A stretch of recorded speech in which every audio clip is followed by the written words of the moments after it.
I'm going to go live. And we are now live. Hello everyone, and those of you on YouTube, thank you very much for joining us this afternoon on another exciting episode, the 34th Bisimoto Tech Tuesday. And of course, we have Ari right here behind you. Let's say wave, Ari. There she's waving. That's her hand. She's waving. Oh, you can see her too. Okay. Hello, CP. Thank you for joining us this afternoon. Greetings, everyone. Wow, so many of you with tons of questions. And guys, I want you to meet someone really exciting today. Okay? I have some visitors from overseas. Alfie says, hey, Ari. Hey, Alfie. Okay. Here's my good friend, Dr. Ahmed. Here he is right here. He's with, come on in, you have lean in. He's with Interco. And here's Abdullah right here with him as well. My good brother, here you go. So they are from all Hello, everyone. Yes, their company's Interco. They're all the way in Dubai in the UAE. So they came all the way out here to join us as well. So those of you on Instagram may not see them because of the orientation of the phone, but on YouTube, you see them right here. And I'll get them involved in some of the cool questions. They have a fascinating market, which is awesome. So guys, thank you so much for joining us. Of course, in normal fashion, for those of you on YouTube, I get these questions that come in that are written in hard form. And we get to answer them live and answer some of your questions live as well. Jack, I have so many insights on the first car. Hello, Chrissy. Good seeing you as well. Hello, James. Thank you for joining us. All the way from Wales. Thank you for joining us, Gary. And forgive us. I know you guys are having a bit of a warm spell out there in the UK, but it's really hot out here. Hey, Sam. Sam, I called your wife by mistake. I'm so sorry that I called your wife. I shouldn't be calling your wife like that. I'm so sorry. I butt dialed her. But she took it in all good spirits. So thank you so much, guys, for joining. Ricky, good seeing you. Hello, Seth. Seth, I will get to your questions, but Ari is going to whip me if I do not answer her question. She has 2 pages of stuff. Hello, Eric, all the way from Greece. Thank you for joining us. Hello, Saul. Thank you so much for the well wishes, guys. I'd also like to thank my guests here for coming all the way from overseas to visit us. Hello, Clint from Canada. Greetings to see you as well. And I'd love to answer your questions about RWB, so hang tight. Let's see what Ari has, and I'll go in and out from the questions, but I promise to get to all of the questions that were written in. And for those of you who are on podcasting, thank you so much for joining us. Hopefully the voice today is better so that you can be able to enjoy this interaction, whether you're jogging, walking your dog, on the toilet, at the gym, whatever the case may be, okay? Hello, Costa Rica. Thank you for joining us. CRI, Sir Rivera. The internships are here, Ricky. We can make it happen. You just have to write to us at lab@bisimoto.com. Send in your resume. Billy heard us on Smoking Tire. I didn't know it was out yet, so I look forward to definitely listening to that. Hear my weird voice again that I listen to every day. Anyway, okay. Without further, you missed it. See, James missed the guest introduction. So, James, just for you, and for those of you who just joined us, because there are quite a few of you here, even all the way from the East Coast and overseas, I'm doing great EJ6. I have 2 great guys, hardcore enthusiasts. I mean, they make what we do here in the US almost rubbish. They are really crazy enthusiasts. And this is Dr. Ahmed. Yes, he's a physician. And here's Abdullah as well. They came all the way from the UAE. They have a facility out there in the greater Dubai area. Fantastic. If you're ever in that vicinity and you need parts, design, interaction, anything fast, go fast, Interco is the place to be. Intraco is the place to go. Okay. Hey, Hedi's here. Oh. You should be driving. You shouldn't be looking at Bisimoto Tech Tuesdays. But hello, RS. Good seeing you as well. Yes. Oh, wow, James. Yes, Apiro. Oh, my God. Okay, so let me see your sheet, Ari. See this, guys? Let me just show you. These are the questions that came in this morning. So I definitely want to get to all of them.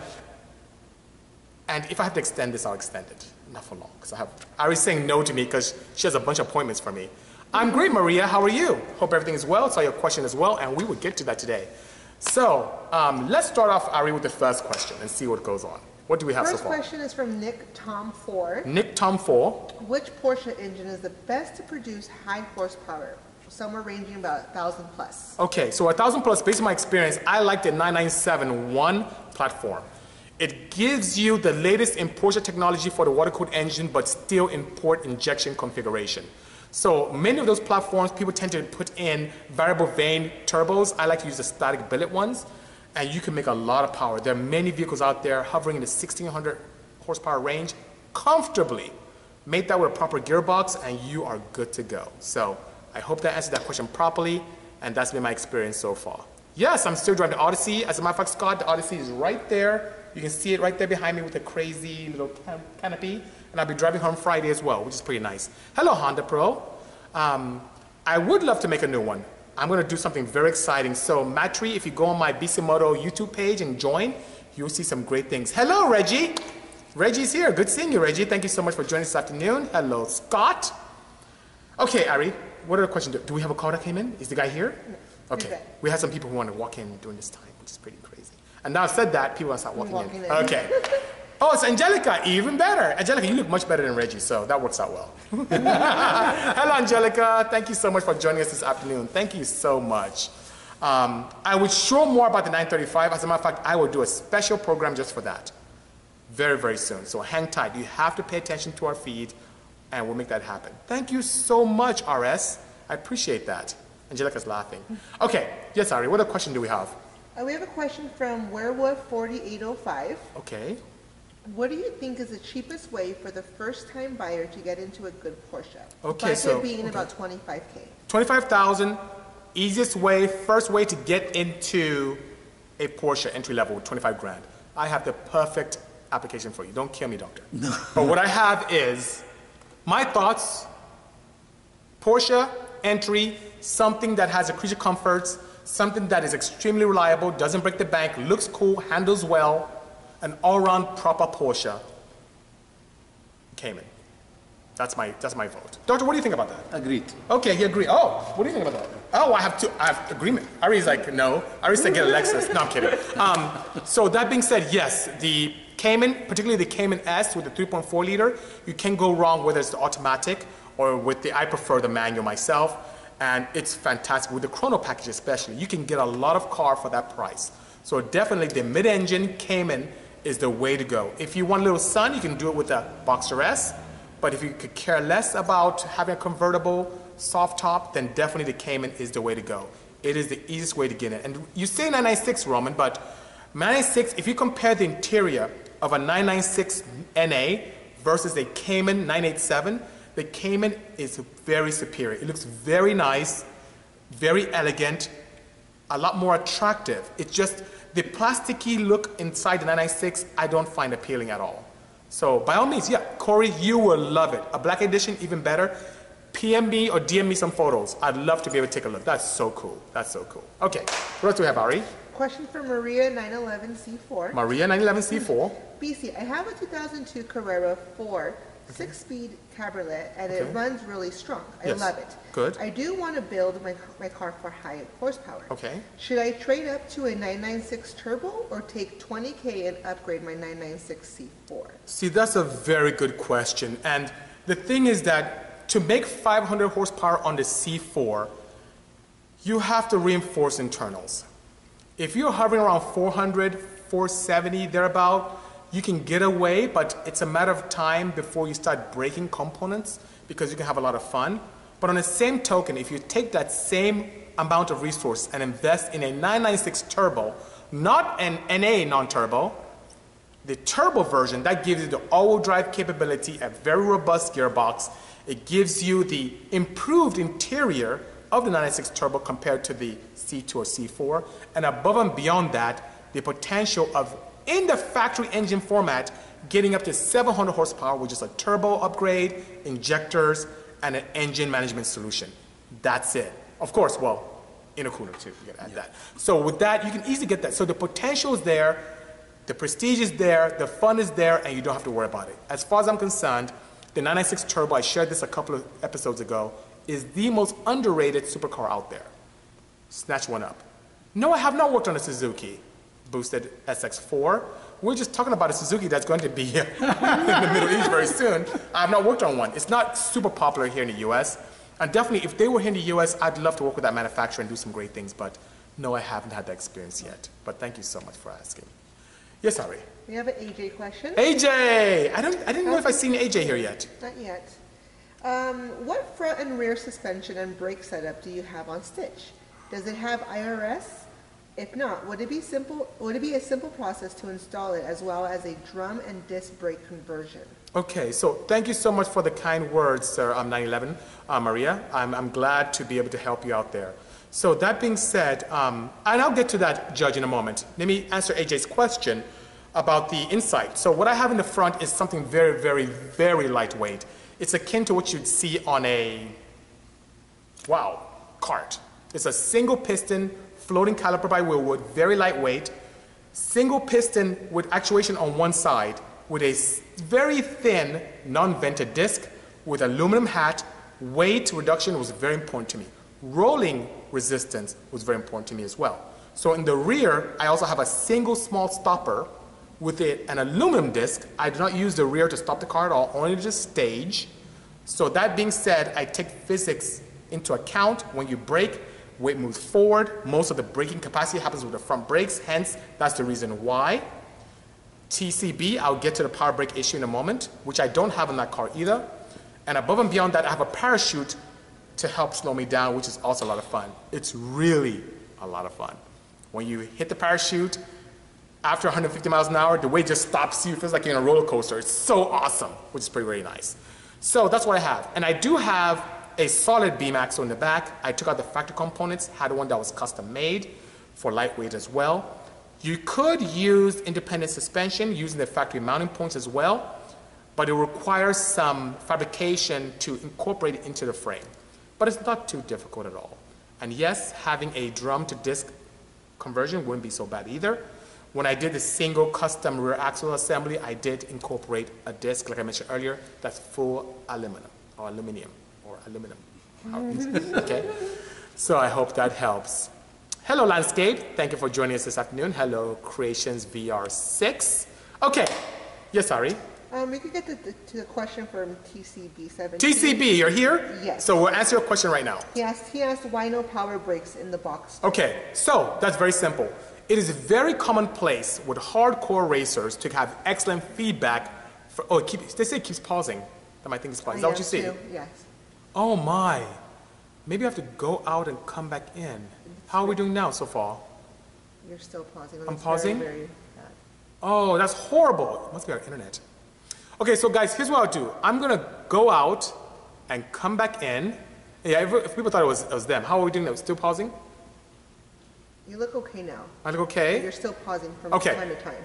Let's see. I'm going to see if I can go out and come back in, or see if I can get into this. This. And let's see if it'll let me get better. Okay.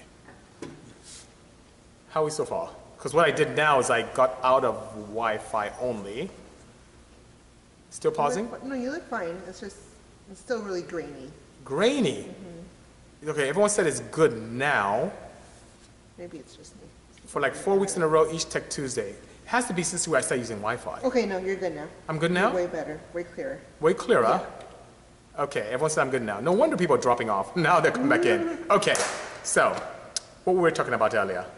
No power brakes. Power brakes, yes. So, one thing about power brakes, sir. Thank you so much. No, yes. Everyone saying thumbs up. Way better now. Okay. Beautiful. Okay, clear on your end. Thank you, guys. Thank you for your feedback. For those of you on YouTube, you sometimes have these weird technical difficulties, but we get through it. And for you podcasting, sorry about that. Okay, fine quality over in. See, the UK has it going on, but Sam says it's way better. So I will combine the two. What happens, guys, that people try and call in, and it messes up the whole feed while I'm doing that. So, hey, Michelle, thanks for joining us. Good afternoon. Beautiful. I'm glad to hear that. Causing coffee at my shop to promote, I think that's a smashing idea. I would definitely do that, and I love criticism, which is great. Constructively, of course. Okay, so power brakes, what I hear from the track, because I interviewed a lot of racers at the track, both old school and new school Porsche guys, and they want to get the feedback from the brakes. So the one thing also that lends is a very good way in having non-power brakes is, if you recall, as Sam did the fabrication on the car, we had the opportunity to have telescoping pedals. And those telescoping pedals can be quite challenging if you have a boosted setup. It can be done, but it's quite challenging. The one thing I haven't played around with, if there's concern, which I think one journalist had a concern about stopping power with it is the material used for the pads. So before I go crazy and start boosting it, I'm going to play around with pad configuration and also the master cylinder size to improve on the feel and responsiveness of the braking system. But by all means, you know, that being said, well, Ferenc, you're saying I can airplane mode it? That's what I did before and you guys didn't like it. So when I removed the airplane mode, it got much better. So there's something going on. I also had a strange update today with my Apple phone, which is interesting. So that being said, those are the two opportunities that we would do to improve before I start doing boosting. But the feedback is really, really precise. A lot of that is dampened if you do go boosted. So that's the reason why. On my personal cars, on my Blue 911 back here, it is non-boosted. On the inside, it's non-boosted, and I stop just fine with those race cars until I start making crazy power, then it gets a little more difficult, which is pretty interesting, you know? Oh, wow. Yeah, Maria, that's not the case. That's not the case. But I hope I was able to help you out by all means, okay? Do we answer, EA POV said a question about S2K swap? Do you have something like that? Not yet. Okay, we're getting to you. I have so many. Let me see that paper again. See this? This is the crazy questions everyone wrote in, which is cool. I appreciate that. But, okay, here we go. Okay, so what other questions do you have, Ari? Question from the Heat Seeker. The Heat Seeker? Interested in getting more info on the potential of the 997s if boosted. Okay. Factory non-turbo models. Okay. Just picked up a C2S Yes. and looking at what can be done. Shooting for 500 wheel horsepower at least. So here's the thing. I really appreciate the enthusiasm, but I'm very big on reliability. So even though we have access to the non-turbo Porsches and we can boost those reliably, pushing the limits, getting closer to 70, 80 horsepower per cylinder is not what those engines were designed for, especially with the high compression application. So on the same token as I mentioned earlier, if you want to hover in the mid fours, no problem. I'm even developing a kit that should be out later part of the year to allow you to, on your 996, 997 non-turbos, to allow a twin turbo application using turbonetics and possibly a flash, but definitely an infinity will be an easier option as well, to allow for great reliability, improved enjoyment, and a lot of fun with a non-turbo application. But when you start pushing towards 500, 600, 700 horsepower, you have to address the shortcomings. The blue Porsche behind me here, made past 1,000, is now comfortable at 850, but I had to build the engine, sleeve it, rods, pistons, I did all of that. But that being said, I had to address all the failure points on the engine.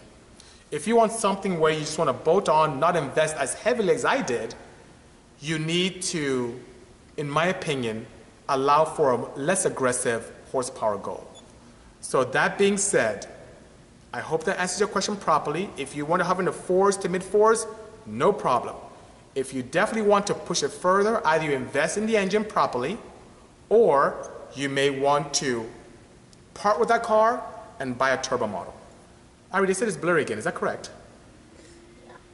This is very peculiar. I've used the same setup, but I don't know what's going on with our network. So I apologize, guys, if it's a network issue. How are we doing so far? Not as clear, but it's not Okay, as can you guys hear me properly at least? I'll keep going. You can hear me properly. Okay, sounds good. Thank you, Alfie, appreciate that. Okay, what other questions do we have, Ari? We got a question from, let's do EAPOV. Best engine swap for S2000, preferably Honda and NA. J37 with ITBs? ITBs on a J series is quite interesting because of how the valley seems or how it exists in the center. So that being said, best engine to swap an S2K. LS! No. Everyone Doctor's laughing. Abdullah's laughing. LS swap is awesome. I don't know if Ivy's happy with me or mad at me, I don't know. But I would say within the Honda family, yeah, J37. J35, J37 is the way to go. ITBs for that, only because of configuration. You can do a cross application, which can be quite involved financially. I'd love Boost. And I think Alfie had a question about Boost, which I'll get into later on. But definitely, a J would be the way to go. I agree. See, people like my LS thing. Maybe I should play around with that. Get an S2K and throw an LS in there. See what happens. Okay. Everyone's dropping LS. LS everything. LS the world. Okay. Yes, sir. Okay, question from 5.0 Felix. 5.0 Felix. In regards to turbo cars, is an air oil separator a good idea? Yes. Or can you get away without one? What are the benefits of installing one, and what are the cons, if any? Okay, the air oil separator is just an elegant way of saying an oil cooler and using a cooling system to do that. So instead of using ambient air to cool down the oil, you incorporate the cooling system to help with that application. It is a great idea. Some of the challenges you have is if you have a faulty device, you can have an intermix where, and many older Porsches see that, older water-cooled Porsches, where that device fails and you start getting water in your oil and oil in the water. It doesn't make for a very happy time for the engine. And that was a big challenge years ago when oils weren't that great.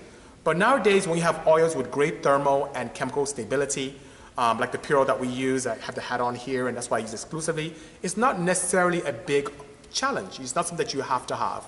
And forgive my demeanor, guys, it's really warm here. It's really warm back here. So forgive me if I'm a little oily or a little sweaty. But nonetheless, it's a nice to have. Yes, milkshake, absolutely, KB. It's a nice to have, but not something that you need to have, especially if you have a proper oil like the Puro that we recommend, which is pretty nice.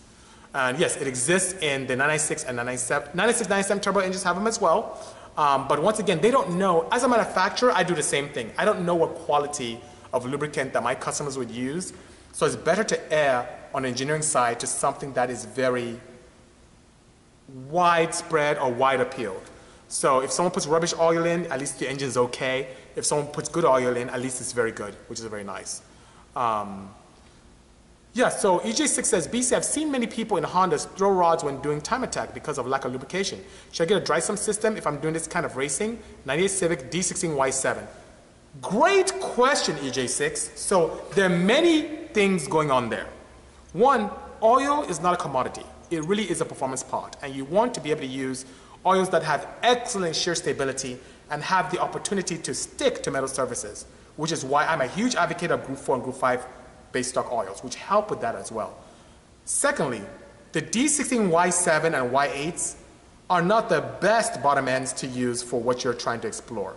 Meaning, that being said, most engines from Honda days before and back to now oil from the center outwards. The Y7 and Y8, something clever happened where the oiling starts from one side of the engine and oils to the end of it. And what happens is when you have an opportunity where you have a lubricant that's not ideal and or you get some aeration or cavitation or even some air into the system due to a high G-force, the one that gets the least amount of oil, the rods and the crank journals that are farther away from the source tend to get starved. The bearing catches, you throw a rod or you spin a bearing or both. So that being said, I would encourage you to do 2, maybe 3 major things. 1, improve your quality of oil, because even when you have slight aeration issues, a proper oil can save you. 2, think of the opportunity of exploring a different bottom end. Even if you keep your Y head, think of something from the earlier Z or A generation for your D16. And last but not least, baffle, baffle, baffle. Even though the factory baffle is there and does an okay job for street faring vehicles, when you start doing any kind of time attack, road racing where you're using R compounds or slicks, you definitely need to take advantage of physics and keep oil in the sump where it belongs. So I hope that helps. Monique is asking, why not build one nitro aspirated Porsche? I've built quite a few, Monique. The reason why you probably don't know is because they're not popular because people don't really share them. So I love natural aspiration. My roots were natural aspiration. When I was in college, that's all I drove. ITB is big on that. All the records I have are from natural aspiration. I love using atmospheric pressure to make power. But today's environment, people love fire, they love anti-lag, they love going fast. So I really build what people ask me to build. My clients all ask me to build turbo cars for them. So that's the reason why. But from a NA perspective, there's one project I did a 1.5 years ago. It was a charity project for the Boys Republic with great partners from McKenna, from our friends with Dunkel Brothers. There's one other, let me see, a good transportation company that helped us as well. But anyway, this was something where I took an early G-body, 1980 G-body, backdated it to look more like a 73, took out the 3.0 engine with mechanical injection, and infused a 3.6 993 engine with ITBs and a GT3 intake manifold from a 996.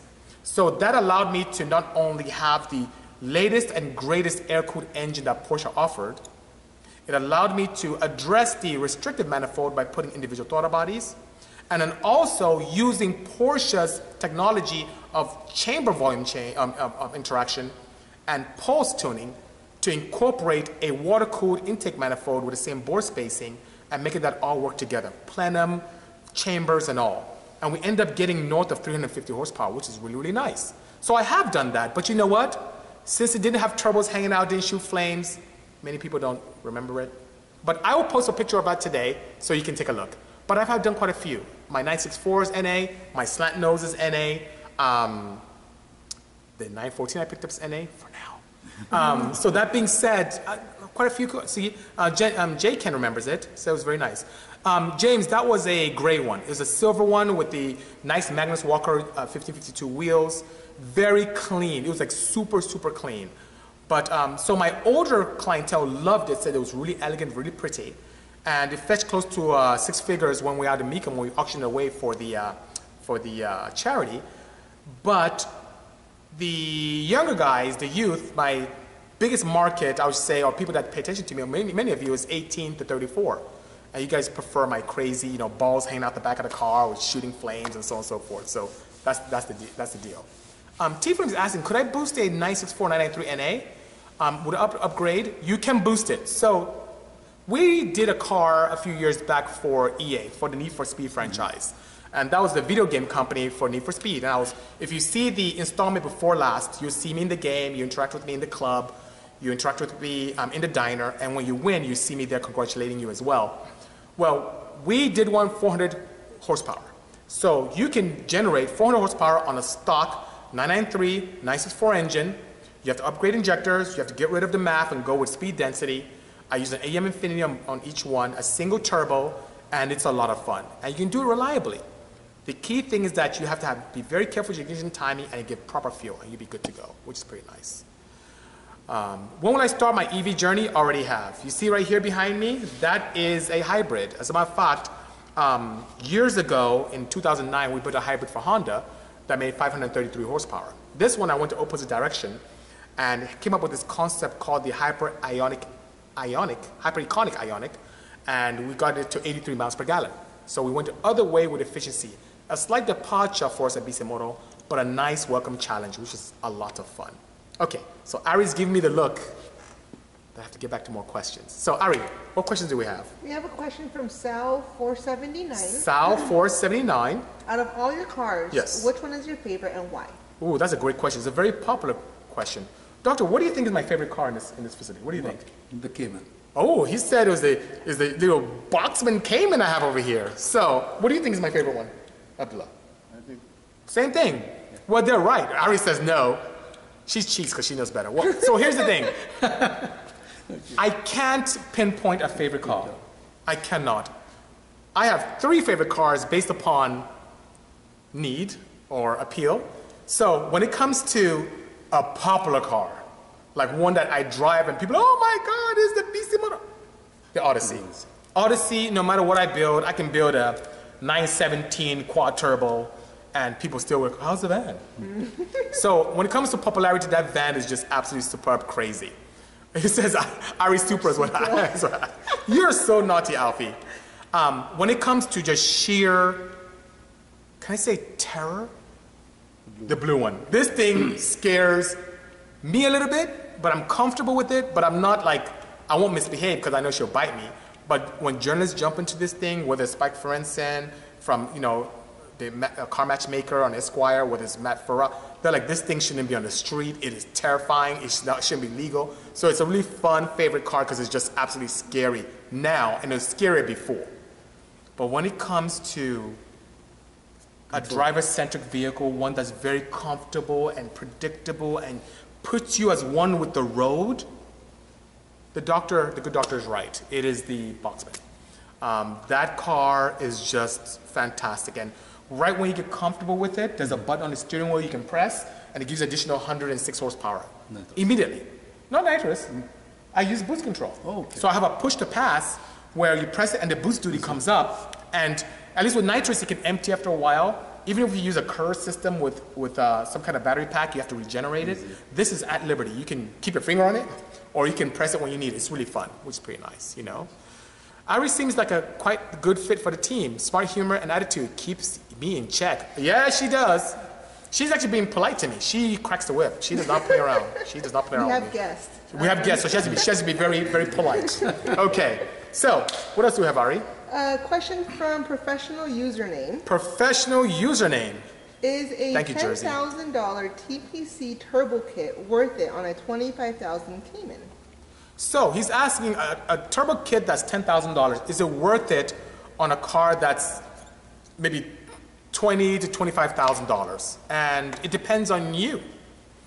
So I shared this story before how Porsche brought my team and I out. That was before Ari, and she's so sad that she wasn't there with us. But Porsche from time to time would invite us out to go and test cars at the racetrack for them. And I'm sure their goal is to get me to buy new Porsches. They're trying to get me to buy a new car. But nonetheless, we have a good time testing different cars. And I tested the Cayman R, and it was fantastic, so balanced, so much fun, but it needed more power.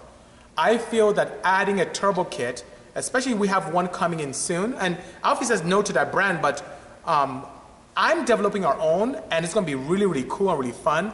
But I feel that if that is your mindset where you want to have something unique and different, it's a really good update. And for that price, it's a smashing price.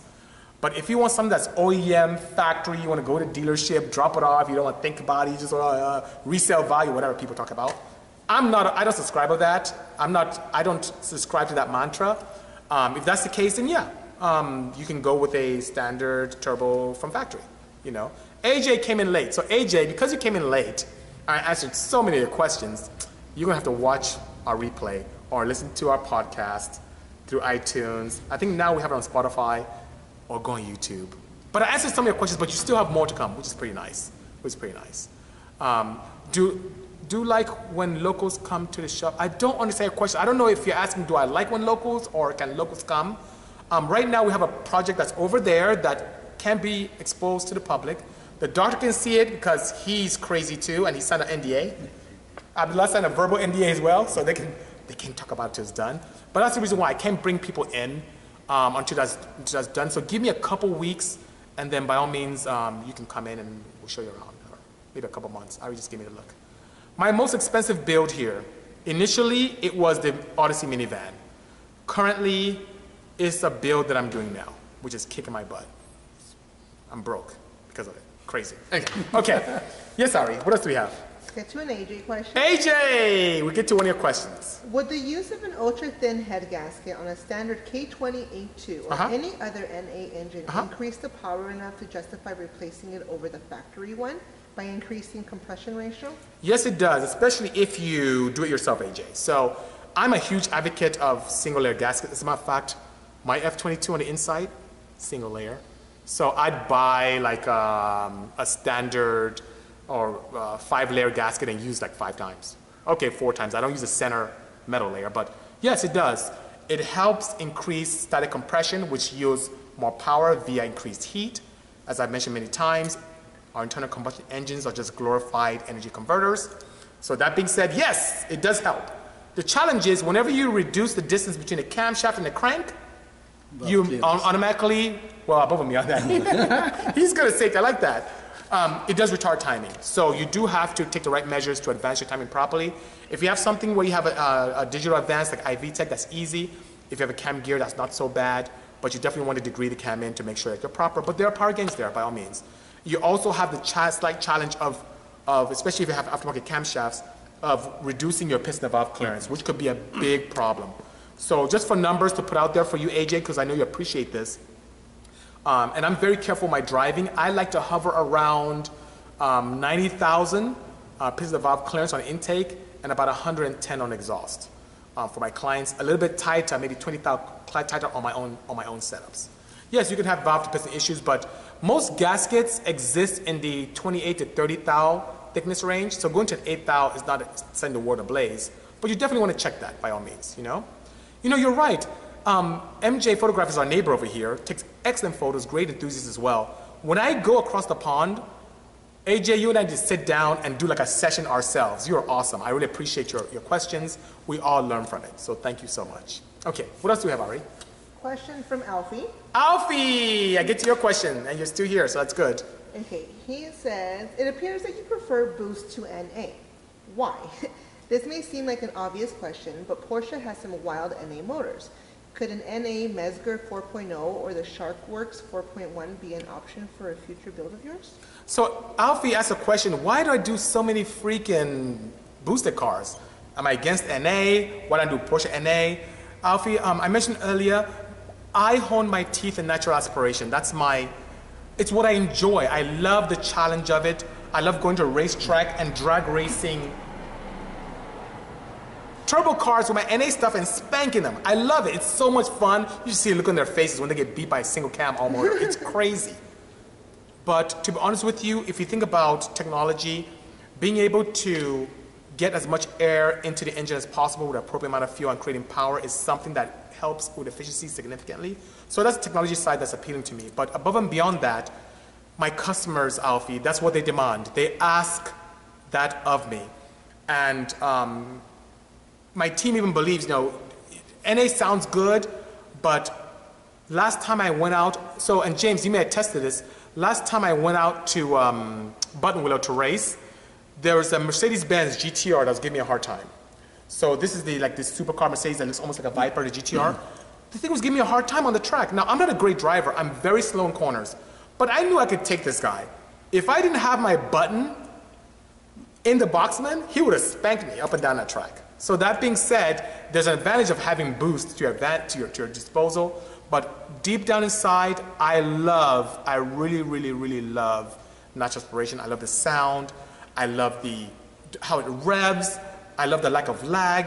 I love so many things about it, and I love the challenge. But to keep the doors open, to make customers happy, I have to continue to bark on turbocharging. It's really cool. So I hope that helps you a little bit, Alfie, and I hope that answers your question properly. Hello. So I see a question came in, which I definitely want to get to Ari, so please don't kill me. Okay. But there's a question that came in about Vitara pistons and aftermarket rods. I don't know if you know about this, Doctor, about Vitara pistons, but you're familiar with the Suzuki Vitara? Yes. So the Suzuki Vitara, the old school SUV, small one, it's like close to the Samurai back in the day. Someone very clever noticed that the compression height of that engine is very similar to one of the Honda engines that's very popular, the D16. Z6, A6, all the D series non-VTEX and VTEX single cams. And people decided that since the dome is much lower and it sits below the deck, it's a good low compression alternative. But it's still cast. Now the problem with the Vitara, and AJ knows, he's saying, oh dear, is it is a cast piston and it's not a superior cast material or process that was used to forge it. Are we lagging? We're pausing it. I have no idea what's going on here. How are we doing so far? It's still Even pausing. the camera, this one paused too. It must be our Wi-Fi. Yeah, it's because we had a problem with the email earlier as well. Yeah, lag from Canada, frozen. How are we doing so far, Ari? You're live, but it's grainy. Okay, it's grainy, but I think you can still hear me. Yeah, that grainy stuff is pretty annoying. Okay, I'll try and continue, guys. But the Vitara thing, why people buy it because it's cheaper. Cheap, yeah. Now, here's the challenge with it being cheap with the Vitara pistons. When they go out and they do break, if you have a little detonation, a little pinging, a little preignition, or just the sheer stress of boosting, they don't break. They disintegrate. Not. And when they disintegrate, they form this very violent powder matrix, which goes in, it kills the turbo. It gets into the head, kills the head. It kills so many things. The beauty of having forged pistons is if you have a problem, whether you run lean, you torch it, it'll just probably just melt. But it keeps integrity intact to some degree. But with Vitara, when it goes out, it disintegrates and it takes a bunch of stuff with it. It kills your turbo. So now instead of you just changing your block out or honing it or sleeving it or boring it out and putting new pistons, You now have to buy new turbo, you have to get your head done. In my opinion, it's a penny wise, pound foolish. Expecting great reliability from a cheap product is silly. It's like, Ari and I talked about this last week. It's like trying to find a whore and making her your girlfriend and wife. And you expect her to be a good mother. And she's a horrible lady and she goes around whoring everywhere and little sleut, you know? And you expect her to be a good mother and wife to you? No. You cannot expect cheap pots to become a great reliability platformer or a foundation for you. It just doesn't happen, you know? Forged, if you want forged pistons, EJ6, you should go to a company like Trom, make proper forged pistons with the right deck height, do it well. They are cast pistons. Vitara pistons by nature is what Suzuki used for a low horsepower engine. And to save a buck, it's not worth it. You can do whatever you'd like, but my opinion is to begin with the end in mind. Save up, spend 500 bucks, get the right piston set. Don't spend a couple $100 because when it goes out, and they do go out, it takes out your turbo and you spend more than $300 differential to fix your turbocharger, okay? Thank you so much, DJ. Thank you. AJ is laughing and crying. Everyone's, maybe it's my horror salute statement. Okay, so, wow, 41 minutes. Can you believe we've been here 41 minutes? We got 15 more questions. Ooh, okay. Bisi said I'm on the hose. Yes. Okay, so, yes, sorry. Another AJ question. AJ? Using the 996 turbo as an example, why would OE manufacturers use lesser flowing cylinder heads on the turbo variant of a particular engine? Why not use the better flowing NA head on the turbo version for superior efficiency? That's a great question. So he's asking why do turbocharged applications always use a small cross-sectional area in the head opposed to using a very nice flowing head and making power all across the board. So that being said, AJ, if you think about it, it's quite simple. Most people don't drive crazy. Many of us do, but most people don't. With smaller cross-sectional area in the head ports, you have much more velocity, which lends itself to great throttle response in low RPMs. Then when you combine it with supercharging, you now have the opportunity, or supercharging or turbocharging, you have the opportunity to eat your cake and have it too. Low RPM, nice throttle response, especially in a car that could be presumed laggy. And then the high RPMs, you have the boost to help create more power by forcing more air into the combustion chamber. So that's the reason why. If you start off with a larger combustion chamber, larger port volume, and add a turbocharger to it, you may see more pronounced lag. You don't have the velocity you have with a smaller one. So that's the reason why. But for people like us, and the good doctor, and Abdullah, we love power. We don't care. Low RPM, what is that? It's rubbish. So we don't care about it. We want to be able to have a full experience. But if we start a car company, and we're selling cars to the masses, to a variety of enthusiasts, to a very wide market, to a variety of people, we want something that appeals to the masses. So we would also design a cross-sectional area head that is relatively small, but it uses turbocharger or supercharger to force air into the engine for more power and high RPMs. So I hope that answers your question properly, my friend. Okay, how are we doing are we still laggy? We are laggy? A little bit? Oh my guys, I'm so sorry. It's Instagram, let's blame Instagram. It is. Okay, so I have a few more minutes. I may have to go out and come back in because they limit me at 1 hour. But yes, Ari, what else do we have? Question from Joey Sobs. Joey Sobs. In reference to the Blue 911, yes. Does this have a push to pass button too? No, it does not. I only have a very simplistic boost per speed function. So what I do to maintain it is at lower RPMs and low speeds. I think, if my memory serves me correctly, from 0 to 40 miles an hour, I'm at wastegate. And after that, it gradually ramps up to full boost to get me to the 850 wheel horsepower, which is pretty nice. So I don't have that on this car. I could easily add it, but I like some variety in my fleet. And Doctor, thank you so much for hanging out with me. I appreciate that. I know it's really boring, but people here are seeing you on Facebook, and Instagram people are seeing part of you. It's pretty nice. AJ says it's a bit blurry, but it doesn't matter. Thank you so much. So I appreciate that, you know. Okay.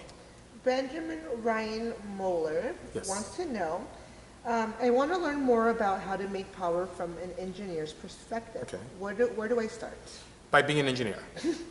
I would highly encourage you to go to engineering school, and while you're in school, volunteer, intern at companies that are in the market space that you are interested in. Facilities that have much technological prowess that think out of the box. Companies like ours, if you're overseas, if you're in the Middle East, if you're in the UAE, you can hit them up, and they'll be more than happy to take you in an internship capacity. But nonetheless, that's the best way to learn. I would shy away from shops that just take things and bolt on. That doesn't help you.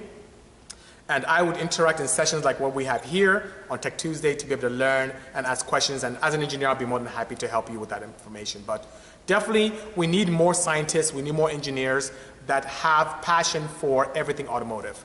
So by all means, explore that, explore an internship, and you have a blast. Formula SAE. You know, Sam says Formula SAE, but you know, they are very selective on who they bring in there. That's a good place to get exposure to, but usually Formula SAE, they only like a dozen people in, and there are thousands of engineering students. But if you can get into Formula SAE, absolutely, that's a place. You can learn a lot, interact with your peers and other companies, and it looks good in your resume too, which is great. You know?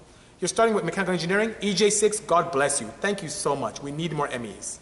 Even though we chemies make fun of you. Okay, so, yeah, sorry. Question from Z. Reinerson. Z. Reinerson, okay. What are your thoughts on compound turbocharging?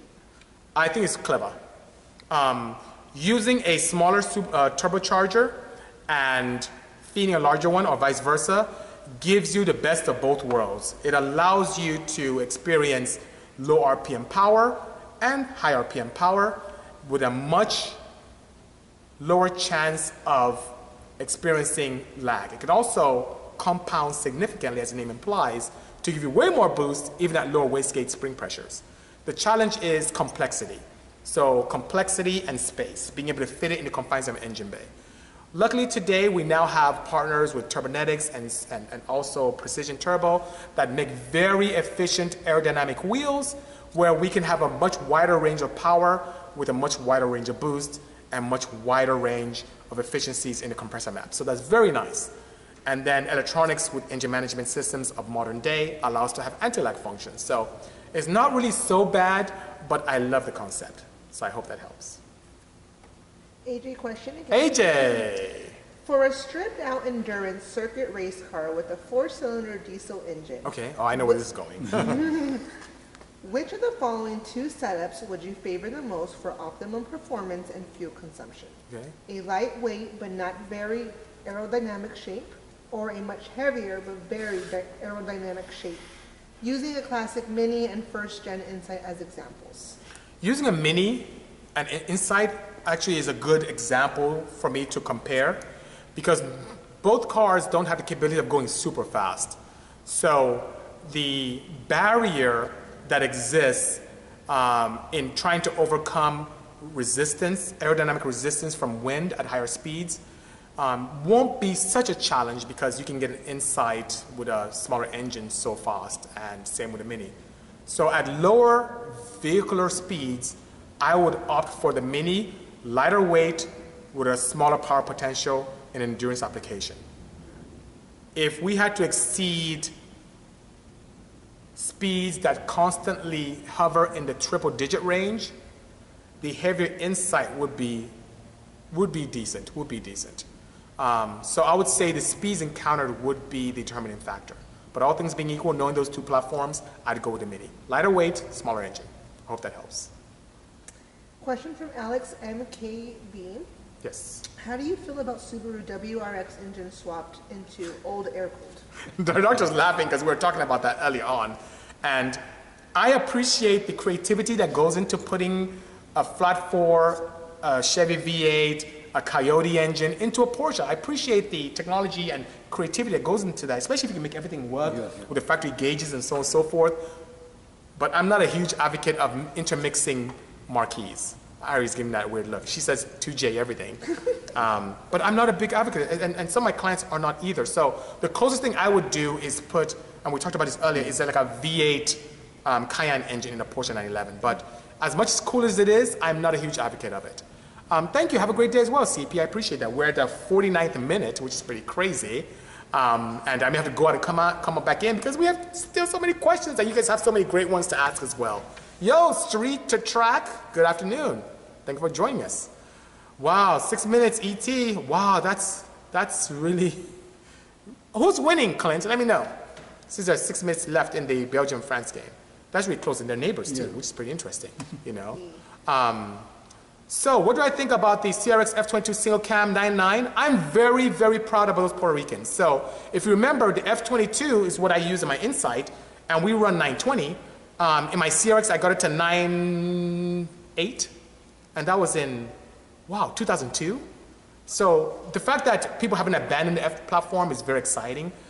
We ran 9s in 2002, and now we've got the Insight down to low 9s, and 8s are just a sneeze away, which is pretty nice. But I'm very proud of them. It's very, very nice indeed. So thank you for sharing that. Yes, Ari? Tom Blaze wants to know, yes, Tom what Blaze. specific mods would you do to which flat 6 to put in a 911 SC 3.2 chassis? I want to make a sleeper car. I would, in a G body, pretty much what we did a couple years ago. Oh, good. Thank you, Clint. That's very good. Francis is making it happen. I would put in a 993, because 993 is very hands-off-ish. You don't have to worry about valve adjustments because it has hydraulic lifters. Or 964, a 3.6, the latest and greatest air-cooled engine with ITBs, custom exhaust manifold, proper sequential injection, and that would be a nice swap. That would be really, really, really cool. AJ is asking, chances of 8s off the trailer? Yes, it can happen. It's my driving. It's a driver. She makes a lot of power. So it's possible, but I like to keep you guessing, so we'll see what happens when I put it back together, okay? But yes, that's what I would do, and we did it. That would be very, very good, you know. My constructive ruckus is asking, what are my plans with my new road racing endeavors? Understand discipline at a certain time. I would love to explore wheel-to-wheel. I'm a huge advocate of me against the clock, so in the whole road race arena, I think I would have a lot of appeal, James, for time attack. I think that would be really, really cool for me. And Ari's agreeing. And I'm learning. I am not the kind of guy who feels I can come out guns a-blazing. I run decent times, but I'm not the best driver when it comes to road racing. I'm learning. I'm very fast in the straights and the slight S's, but I suck in the corners. A stock CRX can catch me in the corners, which is pretty interesting. But I can give you this, James. I will continue on my quest to perfect my game, and by year end, I guarantee you I will be a very good driver. Driver mod, absolutely. Who the F is NEU? That's a pretty interesting screen name there. Okay, so Ari, what else do we have? We have a question from Not Skilled Here. Not Skilled Here is a question. A 2J question. I know you guys are known for unloved engines and platforms. I kind of want to see what you can do with a somewhat unexplored but superbly strong Toyota Lexus 1UZ platform. I keep getting this question every week. I like the 1UZ. I've seen a 1UZ. Let them come to the Middle East. Oh, so the doctor says come to the Middle East. I'm going to turn over here. So doctor, what has been your experience with the 1UZ in the Middle East? It's an excellent engine. It's used on, back home, they use it on dune buggies, they use it on Nissan Patrols as well. Oh, very nice. And on many cars like Nissan Altima, the one we have back home, which is the Safiro in Japan. So it's a very common platform because the engine is quite cheap. Right. It's like $500 an engine. Are you serious? Yes. That's really cheap. And they actually even install it on Mercedes-Benz. You know the old ones? Yes. The SLs and others. They just fit it, and it's so easy fit. Wow. And they know the trick, so it doesn't cost you even $1,000 to do the whole thing. So the thing is that, guys, as I mentioned before, thank you, doctor, for sharing that. As I mentioned before, I do not have a relationship with Toyota, and I haven't had the opportunity, but if the doctor approves, the good doctor approves, it may be a good opportunity. So it may be one of my passion projects later on, because I'd love to be explored, especially if it has a very good acceptance in your region. Yeah. Toyota engines, those guys, they're known for over-engineering, and you never know. It may be a good potential. But it's not something that I have right now at all. Yeah. So I got a message coming in. Someone's asking me, what are you talking about? You're talking about crazy car stuff, which is pretty cool. Okay. Yes. Okay. We have a question from Drew Seth. In regards to the 911 as well, the blue one. What motor did you start with? I'm guessing a 3.3 intercooled motor. Ooh, that's nice of you. So the 3.3 is air-cooled. But you'd be shocked to know, as many enthusiasts are shocked in the Porsche community, I am running an M96 3.4 engine. Yes, the cursed Carrera C2 engine from the first water-cooled Endeavor publicly for Porsche that people are scared of and run away from because of IMS bearings and rear main seal bearings and issues, or rear main seal issues and de-chunking of the sleeve issues. What I did, and this is from my experience in the Honda world, what I did was I addressed all the shortcomings of the power plant. So intermediate shaft upgrade, sleeve the block, took care of all the bearings and coated everything properly, used forged pistons and rods, valve train, all the things are challenges with the engine I addressed, and I built that car in 2008, and I drive the crap out of it, and I've given the keys to people. It's really, really, really cool, which is pretty nice, you know. Sleepy is asking, have I decided to build a post chamber for the Hyundai GF 1.6T? I'd love to, I just haven't had any demand. If the demand is there, I would design it, no problem. AJ question? AJ question. If you wanted to add features such as individual EGTs as well as other sensors and modules, yes, would you need to modify the wiring harness in order to be able to use them for individual cylinder tuning, or could a plug-and-play ECU do the job just fine? So with a factory ECU, many of them are not set up for that. Even when we have elegant hacks, like what we see with Cobb or Hondata, things like that, we have to limit ourselves to bulk. When I say bulk, bulk individual cylinder tuning, where it's just a blanket plus or minus fuel trims, or so on and so forth. Oh my God, I get all these crazy messages. Okay, so bulk stuff is what we can do in terms of tuning. However, when it comes to engine management solutions like the AM Infinity, the Series 2, we can tune individual cylinders based upon RPM and load many times. So that being said, hello Alex, you've been missing in action, Alex. You need to come to the shop. Come over, I need to talk to you. Anyway, when it comes to that, you have a capability of doing individual cylinder tuning for ignition timing and also fueling, but you have to run a harness, yes you do.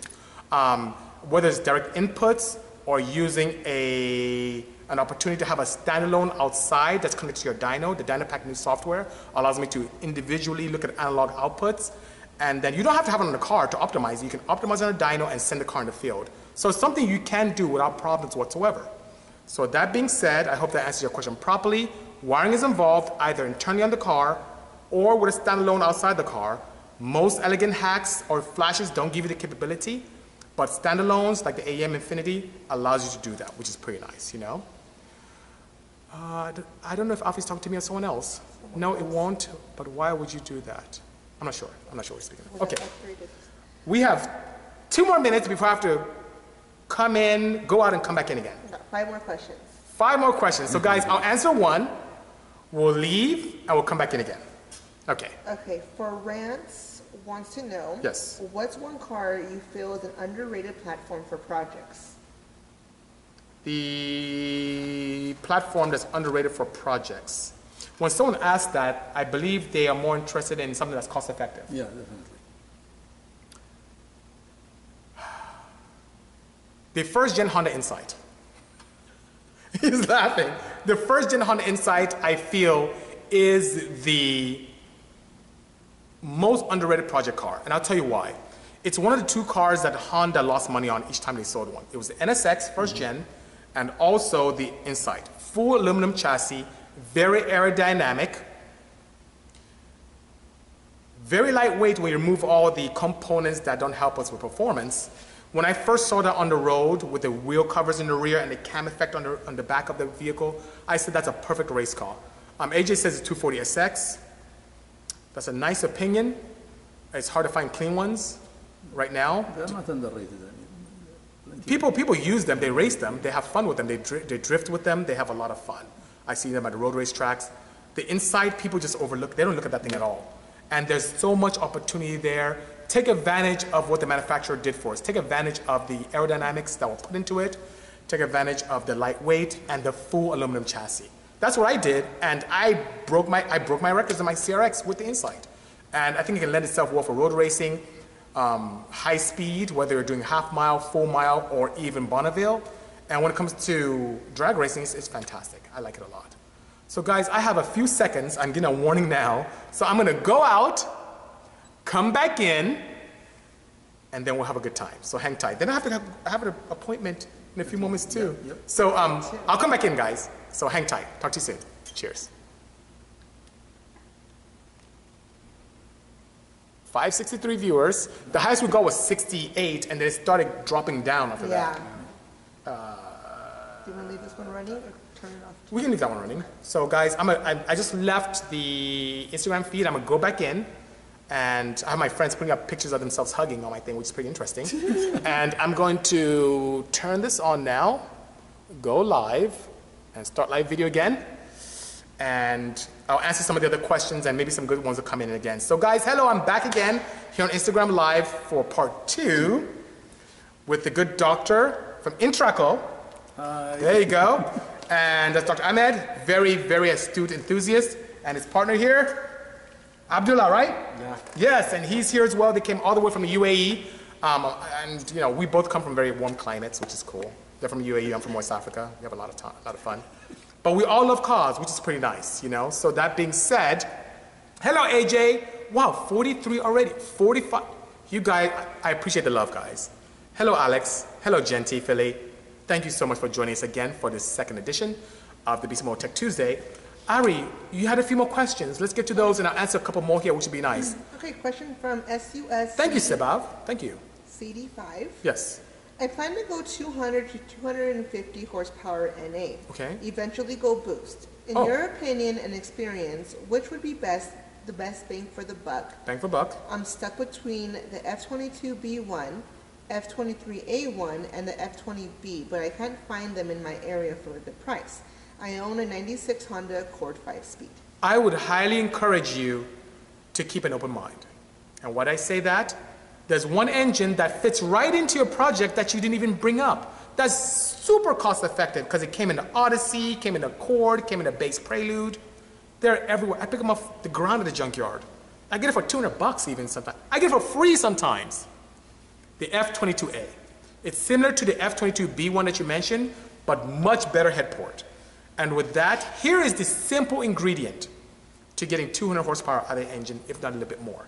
Hello, Brazil. Thank you for joining us. Joa Ditman. Thank you so much. F22A, Bisimoto springs, Bisimoto level 2 cam, H23 intake manifold, a standard high-flowing header of your choice, and a tune. And boom, you're there. You're at 200 horsepower. Very simple. The reason why that engine doesn't make more than 180, 160 stock is because it has 8.8 compression from factory in terms of static compression, which is very low and lends itself to boost, which you do later on. And the camshafts are like 300 lift. With a level 2 Bisimoto camshaft, it gives you a lot more breathability, allows you to take full advantage of the breathing. You don't have the restricted intake that you may have with the factory induction, using the H23 intake manifold and larger throttle body. And with a simple tune, you are there. And then when you're in a boost later on, all you have to do is get a piston rod combo from us, and you can boost your heart's content. You can get a 400, 500, 600, whatever you want to do. 800 horsepower is what we've tested our rods, our standard steel rods in the F22A engine, which is great, you know. So by all means, you should do it, and you'll be such a happy enthusiast. Okay. Yes, Ari. What other questions do we have? How are we looking so far? Is it clearer? Oh yeah. Oh, good. Okay, clear. Okay. Okay. DD Crack writes in, and he wants to know where the picture of the 911 turbo that you posted, where that setting was. Oh, it's near the Ontario Airport, right here. So it's literally a stone right across the street from my facility. So we're next to the airport. It's cool because I'm zoned with airport zoning, so I can make all the noise I want with the dyno here, which is pretty nice. I used to be in Chino Hills, very nice, elegant area. I got kicked out. You didn't know me then. They kicked me out. You're making too much noise, BC. Well, they told me to tone it down. I said, you know, I'll just leave and go somewhere else. You know, so, oh, James is better this time. Thank you so much. So something going on with our feed, which is pretty nice. So we have 60 plus people live now, which is pretty nice. Okay. Okay, last AJ question. Last AJ question. I don't know if he came in or not. If you're here, AJ, wave, say hi. Anyway.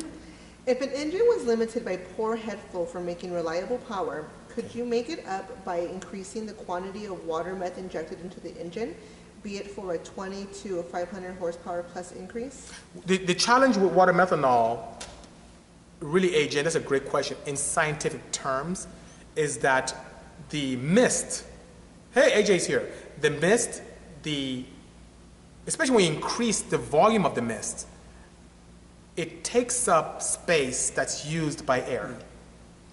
So, to be honest with you, no, I'm not doing a backflip, Richard. Richard, you always come here to actually do a backflip. I'm gonna get you when I come to dealership again. No backflips. I'm not even gonna do this. Well, I just did. Anyway, AJ, when you have a diminishing return that happens. You can put so much water methanol into a system that you start taking up space that you need to create power, meaning the amount of air going to an engine, which only 20% or so of that is oxygen, which is what makes power. The nitrogen in air is inert, it doesn't burn, so it doesn't help us. So that being said, the one way to increase is to either force induce the air into it or remove the restrictions in the intake, including the port, the cross-section area, to allow you to make more power. Playing with the valve head, deshrouding valves, all that good stuff. Increasing water methanol, ideally that's what they use. Water injections are what they used in World War II when there was shortage of good fuel for planes to help planes fly properly with substandard fuel. And we found ways to use it nowadays in performance to allow more boost, increase ignition timing to create more power, but there's diminishing returns. You can put so much water methanol that it starts taking up space of air that allows you to make power, you know? What is a sleeper car for me is what Joan says, a car that's really unsuspecting, a car that you would not expect to be powerful, like the minivan back here, or the crazy wagon van I'm gonna build very soon. That to me is a sleeper. You look at it, it's unsuspecting, it's not a car you expect to be a performance car, but it kicks butt. It's pretty nice, you know. Any change, the pulse chamber volume could be reduced further, lowered without diminishing, further lowered. Any chance the pulse chamber volume could be further lowered? I don't quite understand your question, Kilo. I don't know. Are you talking about the HEM hose tube itself? Are you talking about the cross-section area of the pipe? Please elaborate. T-Flame, what are my thoughts on JE pistons and Flanor valves? I'm not familiar with Flanor at all. Are you familiar with Flanor valves? No. I'm not familiar with that brand. And the piston company you mentioned was a company that I used to be sponsored by. And put it this way, I left a sponsorship with that company to pay with Trump. So that gives you a little bit of answer to that question. I saw inconsistencies in my experience, and others may be different, but I just saw inconsistencies in the pistons within a batch, and I wasn't happy with that. So I stopped with my sponsorship there, and I paid to go somewhere else. It was pretty nice. Thank you so much, AJ. Appreciate the kind words. Oh, we doing good, Ari? We good? We are good. So another wagon van, just a refresh. So Andre, to answer your question, I sold my original wagon van, so I don't have it anymore. So I'm building one from scratch. Bigger, better, and much faster, which is pretty exciting. The doctor likes that, which is pretty good. So guys, I will bid you good afternoon. I'm going to head out. I have to go to DMV and do weird stuff. I have to register the van and do stuff, and Ari's giving me some stuff, and my good friend June needs my help with one of his Porsches, so I'm going to help him out, which is pretty nice. Yes, I am from Nigeria, West Africa. I came to the United States when I was 16. After 1 year university in Nigeria. So yes, at the time, I was the youngest person to attend university in my country. With my parents' blessing, I went to university at the age of 15 to study petrochemical engineering. I skipped a bunch of grades. I've been crazy about science since childhood. And I just didn't learn anything back home. We just didn't have the technology. So I came to the United States to go to school, and it's been great. And I graduated from that. Oh, it's pausing out the good parts? I'm so sorry, Subtle. I have to give the guys from Instagram a call and find out what's going on with their systems, because it's not what I'm doing here. It's the internet, okay. It's so unfortunate. So I apologize, guys, but if you do go on my YouTube page, you'll see the part 2, and everything will be nice and clear for all of you to explore, you know. I hope so too. Send me a DM and remind me what address you used to send it. That'd be fantastic, okay. Engine and trans combo, Kamikaze, you just missed it earlier on. I say F22A with a Prelude gearbox. If you want to be crazy, go K. That's the way to go. All right, guys, have a good afternoon. Talk to you soon, and take care. Thank you, Doctor, for joining us today. Thank you. Abdullah, thank you so much. They're traveling home very soon, so it'll be very, very nice, okay? How can you spice up a 996 NA? Maria, let's talk about that next week. Talk to you soon. Cheers.